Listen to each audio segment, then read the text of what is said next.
Episode मन की बात 1, 2, 3 जाके आज पूरा 100 बार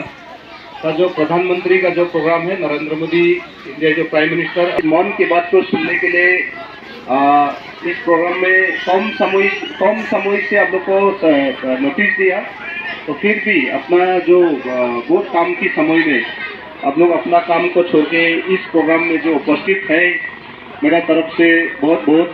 धन्यवाद ज्ञापन करता हूँ। और साथ में लोंगपू लोंगतार का मोतियार से लेके और लोंगपू लोंगतार का कार्बी, दिमासा, गोरखा सब कम्युनिटीज का जो सहयोग ग्रुप का पूरा बीजेपी का जो कार्यकर्ता है, और साथ में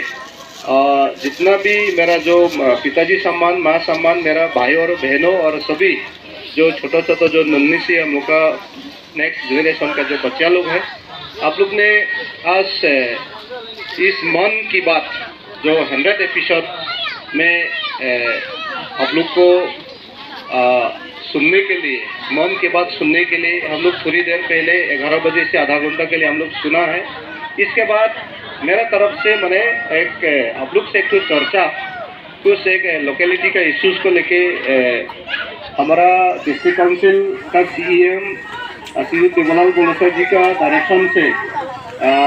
साथ में अपना एरिया में कुछ पब्लिक लोग का साथ बातचीत करना है, पब्लिक का दुख तकलीफ को लेना है, ये सब करके आज इस मन की बात के साथ साथ में मैंने आप सभी को बुलाने का कारण वही था। तो इसलिए प्रोग्राम अभी शुरू करता है।